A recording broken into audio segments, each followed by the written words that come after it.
Bayangkan kamu bangun suatu pagi, terus tiba-tiba kamu sadar kalau semua aturan dasar yang kamu ikuti selama ini tuh ternyata cuma bohong belaka.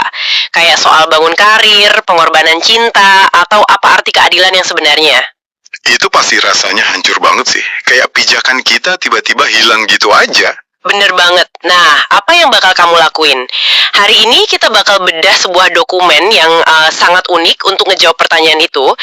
Kamu mungkin denger ini dan mikir, tunggu dulu, apa kita bakal bahas hal mistis hari ini? Pasti banyak yang mikir gitu ya. Karena emang sumber kita hari ini kan pembacaan kartu tarot. Iya, betul. Spesifiknya pembacaan tarot untuk mereka yang lahir dengan weton Senin Kliwon di penanggalan Jawa.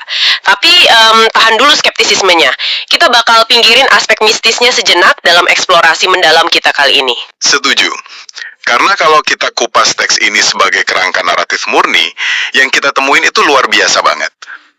Dokumen ini ngasih peta psikologis yang brutal tentang gimana pikiran manusia bertahan, terus memberontak, sampai akhirnya meruntuhkan ilusi. Nah, itu dia poin utamanya. Gimana menurut kamu kalau kita lihat simbol-simbol di dokumen ini? Terlepas dari kamu percaya tarot atau primbon Jawa atau enggak, simbol-simbol ini tuh bentuk arketipe psikologis.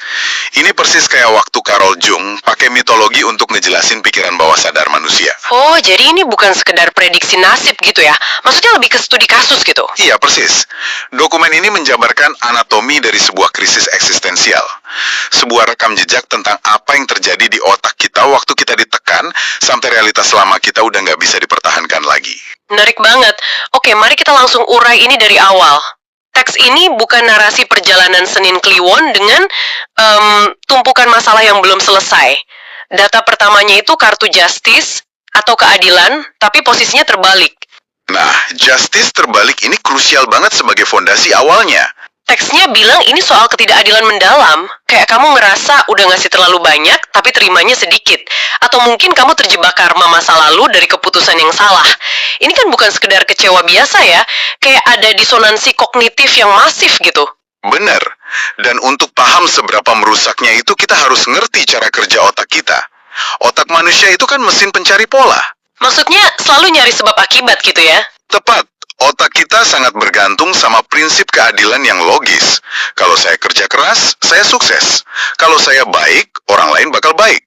Nah, waktu justice terbalik ini muncul, teks ini lagi nyorotin momen otak kita nabrak realitas yang gak logis. Nabrak gimana tuh masuknya? Ya, kalau kamu terus-terusan diperlakukan gak adil sama lingkungan atau sistem kamu, otak bakal ngalamin disonansi kognitif ekstrim. Energi psikologis kamu habis cuma buat ngerasionalkan ketidakadilan ini. Oh, wow. Jadi pantesan orang sering stuck mikir, apa yang salah sama diri gue ya? Padahal sebenarnya sistemnya yang rusak kan? Betul banget. Terus, respons alami manusia waktu sadar sistemnya rusak itu apa? Kan gak mungkin diam aja. Nah, disinilah dokumen kita nunjukin pergeseran yang gila banget. Muncul kartu The Hierophant, dan lagi-lagi posisinya terbalik. Di sini teksnya mengartikan ini sebagai dorongan kuat buat keluar dari aturan lama. Fase pemberontakan ya? Iya benar, menolak tradisi, nggak peduli lagi sama ekspektasi orang lain, ini tuh pemberontakan murni demi kebebasan. Tapi, apa emang pemberontakan ini selalu terjadi setelah kita disakiti sistem? Hampir selalu, karena ini soal insting bertahan hidup paling dasar. Secara evolusi, manusia kan nyari aman di dalam struktur kelompok atau otoritas. Itu energi di Hierophant. Kita rela ngorbanin kebebasan demi rasa aman gitu kan? Tepat sekali. Tapi waktu struktur itu gagal ngelindungin kamu, atau malah jadi sumber ketidakadilan kayak justice terbalik tadi, kontrak psikologisnya itu batal sepihak. Otak langsung ngalkulasi ulang. Berarti otak mikir, kalau aturan ini nggak ngelindungin gue, mending gue langgar aja. Gitu. Persis. Jadi nolak tradisi di fase ini bukan karena ego atau keras kepala. Itu mekanisme pertahanan diri. Kayak kamu motong tali pengekang karena kapal yang kamu tumpangi lagi tenggelam. Aku suka banget analogi kapal tenggelam itu. Karena waktu mereka lompat dari kapal, mereka akhirnya lihat lautan yang asli. Dan ini nyambung ke data ketiga kita, Seven of Cups terbalik. Fase melek ya, kalau di teks aslinya. Iya, fase melek di mana ilusi itu runtuh semua. Orang ini akhirnya bisa bedain mana yang nyata dan mana yang cuma angan-angan kosong. Kayak Tahu kan film fiksi ilmiah gitu? Yang karakternya sadar dia hidup di simulasi. Nah iya, bayangin karakter utamanya tiba-tiba sadar utopia tempat dia tinggal itu palsu. Dia lihat kode visualnya cacat. Tapi, pertanyaannya apa kita harus disakitin dulu sama kenyataan biar bisa melek mental kayak gini? Sayangnya sih iya, selama simulasinya nyaman, otak kita itu males ngeluarin energi buat mempertanyakan realitas. Otak milih jalur yang paling gampang. Ilusi yang nyaman jauh lebih enak ya daripada kenyataan yang pahit. Si yang pecah di Seven of Cups ya. Ini reaksi berantai yang absolut banget. Tapi ada yang bikin aku agak bingung nih di bagian selanjutnya. Bingung di bagian mananya? Gini, kalau ilusinya udah pecah dan kita udah melek, logikanya kan kita lega. Jalan ke depan harusnya jadi jelas banget dong karena kebohongannya udah kebongkar. Tapi anehnya, sumber material kita bilang sebaliknya. Ah iya, fase kebingungan yang pekat itu ya. Dari kebohongan malah bikin kita buta arah sih. Karena bangun dari ilusi itu nggak sama dengan langsung jago navigasi. Bayangin kamu ditarik dari ruangan gelap gulita langsung ke bawah matahari siang yang terik. Matamu nggak langsung lihat pemandangan kan? Oh iya, pasti silo banget dan malah sakit ya matanya. Persis, arsitektur mental kita juga gitu. Waktu kerangka berpikir lama kamu runtuh, kamu kehilangan titik acuan. Kabut mental di Ace of Swords ini fase disorientasi. Kamu tahu apa yang bukan kenyataan, tapi belum tahu cara hidup di kenyataan yang baru. Disorientasi masuk akal banget, apalagi kalau kita lihat data pendukung berikutnya.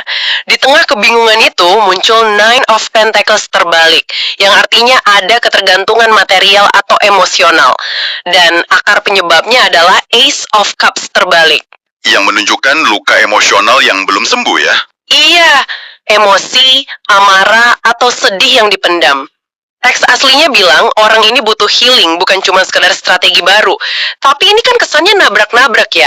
Coba aku kasih visualisasinya biar lebih gampang. Boleh coba gimana visualisasinya? Bayangin kamu lagi nyetir mobil. Ace of Swords terbalik ini kabut tebal di luar kaca. Kamu frustasi nggak bisa lihat jalan. Tapi di sisi lain, Nine of Pentacles terbalik, itu rem tangan yang tanpa sadar masih kamu tarik. Makanya mobil nggak bisa jalan. Karena masih bergantung sama orang lain ya. Bener, dan akar masalahnya si Ace of Cups terbalik itu ternyata tangki bensin kamu isinya air, bukan bensin. Mesinnya rusak karena luka emosional. Jadi maksudnya overthinking ini bukan masalah logika kan, ini masalah emosi. Analogi yang super akurat. Dan mari kita bedah ini pakai pendekatan neurologis. Karena ini inti masalahnya. Waktu ada luka emosional yang dipendam, si tangki isi air tadi, amigdala di otak kita bakal hiperaktif. Amigdala itu yang ngurusin emosi dan ancaman kan? Betul. Dia terus-terusan nyalain alarm bahaya. Pas amigdala ambil alih, dia bakal ngurangin aliran darah ke korteks prefrontal, yaitu bagian depan otak buat logika dan kejernihan berpikir. Wow, jadi alat logikanya sendiri dimatiin secara biologis. Sama sekali dimatiin, jadi kabut mental di Ace of Swords itu bukan metafora loh. Itu kelumpuhan kognitif nyata gara-gara emosi. Orang sering ngabisin waktu berbulan-bulan nyari jawaban logis, baca buku, nyari strategi, padahal logikanya lagi dimatiin sama emosi mereka sendiri. Astaga, pantesan kita nggak bisa cuma disuruh mikir positif buat keluar dari trauma. Kejernihan pikiran nggak bakal datang kalau emosinya masih berdarah. Tepat. Dan ini bawa kita ke fase ketiga dari eksplorasi ini. Fase di mana semuanya jadi kerasa sangat paradoks. Nah iya, ini bagian yang bikin aku heran. Pas kondisi internal kita lagi hancur, logika mati, emosi luka, dunia luar malah datang nyerang. Muncul kartu Seven of Wands. Posisi bertahan, diserang argumen, diragukan, dan ditekan habis-habisan. Itu sebenarnya respon sistemik dari lingkungan kamu. Waktu kamu berubah dan berhenti ngikutin aturan lama, orang-orang di sekitar yang masih nyaman sama ilusi itu bakal merasa terancam. Oh, karena perubahan kita bikin kepasifan mereka kelihatan jelas ya? Benar banget. Jadi wajar mereka nyerang atau ngeraguin kamu. Mereka mau maksa kamu balik ke kotak lama, biar mereka nggak perlu merasa bersalah atas ketakutan mereka sendiri. Oke, itu aku paham. Tapi data sebelahnya nih yang aneh. Tepat di sebelah medan perang brutal tadi, muncul Two of Cups. Teksnya bilang, ini koneksi jiwa. Cinta yang tulus, hubungan penting yang muncul tiba-tiba. Kontras banget kan rasanya? Kontras banget. Logikanya gini, kalau aku lagi di medan perang, dikritik kiri kanan, aku pasti bikin tembok pertahanan setebal mungkin dong. Nunjukin kerentanan di saat kayak gitu kan sama aja bunuh diri. Terus gimana ceritanya kerentanan ini malah narik cinta sejati? Secara rasional, asumsimu benar. Tapi justru di situ jebakannya. Emang insting pertama kita pas diserang itu bangun tembok ego. Tapi bangun tembok tebal itu butuh energi yang masif banget. Oh, lama-lama capek juga ya nahan tembok itu. Tepat. Di bawah tekanan Seven of Wands yang terus-terusan, kamu bakal kehabisan tenaga. Kamu terlalu lelah buat pura-pura kuat atau moles citra diri. Di titik ekstrim itu, topengmu jatuh secara paksa. Kamu jadi rentan bukan karena mau, tapi karena udah nggak sanggup sembunyi. Jadi kelelahan yang luar biasa itu yang akhirnya maksa kita jadi otentik ya? Dan disinilah magisnya terjadi. Hubungan yang superficial cuma tertarik sama topeng kamu. Tapi Two of Cups, koneksi yang tulus, itu cuma bisa terjalin di frekuensi yang otentik. Waktu kita lagi hancur-hancurnya tapi tetap pegang kebenaran kita gitu. Benar. Waktu seseorang lihat kamu lelah dan berantakan, tapi tetap teguh, itu daya tariknya kuat banget buat sekutu yang juga otentik. Kamu udah nggak nawarin fantasi, kamu nawarin kenyataan. Cahaya aslimu justru kelihatan dari dinding pertahanan yang udah bolong-bolong ditembaki itu. Gila, merinding sih.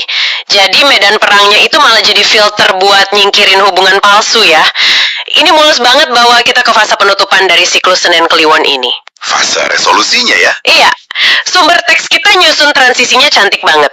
Mulai dari Four of Pentacles terbalik, yang artinya melepaskan, berhenti menggenggam erat masa lalu atau rasa kecewa.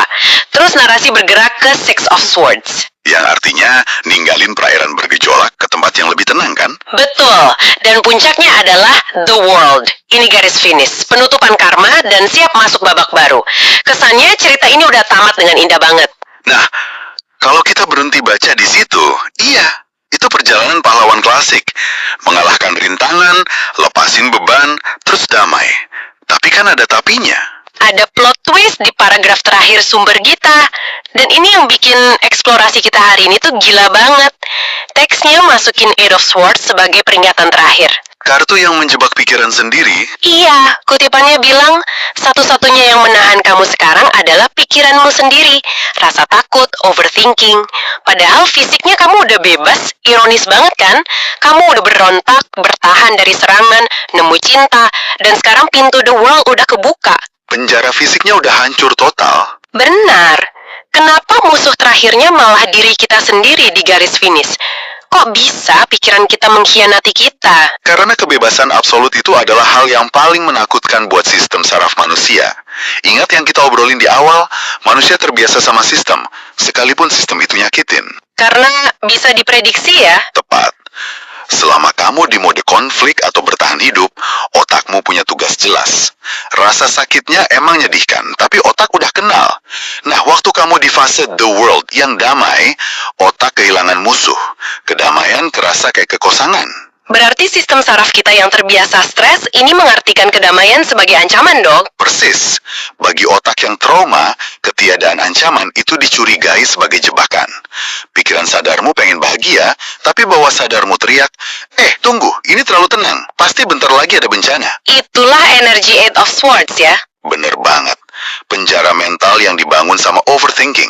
Kamu milih bikin skenario bencana fiktif di kepala karena ngerasa lebih aman bersiap disakiti lagi daripada ngebiarin diri kamu nikmatin kebahagiaan yang nyata. Setidaknya di penjara bikinan sendiri, kamu yang pegang kendali. Ya ampun, milih mengendalikan penderitaan fiktif daripada nerima kebahagiaan yang nggak terprediksi. Ini masuk akal banget, dan ini jadi kesimpulan yang kuat buat perjalanan kita hari ini. Betul. Proses dari narasi ini nunjukin kalau krisis itu nggak acak. Mulai dari ilusi pecah, logika lumpuh gara-gara emosi, diuji lingkungan, sampai akhirnya belajar melepaskan genggaman. Dan poin utamanya buat para pendengar, setiap krisis punya fungsi mekanis. Kebingungan itu kalibrasi ulang. Kerentanan itu alat seleksi hubungan. Transformasi selalu gerak maju kalau emosinya diproses. Menariknya lagi, di akhir teks aslinya, ada panggilan aksi yang cerdas banget. Teks itu minta pembacanya yang merasa terhubung buat nulis komentar, "Saya siap berubah." Oh iya, itu teknik psikologis buat ngubah intensi abstrak di pikiran jadi tindakan nyata di dunia fisik kan? Kayak kontrak kecil buat ngeruntuhin keraguan. Bener banget, deklarasi yang mancing keberanian. Jadi, sebelum kita tutup eksplorasi kita, aku mau kasih satu tantangan pemikiran buat kamu yang lagi dengerin ini. Kamu udah lihat petanya, udah paham kenapa otakmu bangun penjara overthinking di garis finish. Dan ingat, kamu udah pegang kuncinya dari awal. Benar, tapi coba renungkan ini. Gimana kalau alasan sebenarnya kamu nggak mau keluar dari penjara mental itu bukan karena takut sama ketidakpastian? Gimana kalau kamu diam di situ karena di sudut paling gelap alam bawah sadarmu, penjara itu adalah satu-satunya tempat di mana rasa sakitmu punya nilai? Wah, itu berat sih. Ninggalin narasi rasa sakit itu butuh keberanian besar. Pasti, lepaskan narasi itu, tinggalkan rasa sakitnya, dan hadapi kenyataan yang paling menakutkan ini, bahwa kamu sebenarnya pantas dan bisa aja bahagia dari dulu. Waktunya memutarkan no pintu itu. Terima kasih udah bedah materi ini bareng kami hari ini. Sampai jumpa.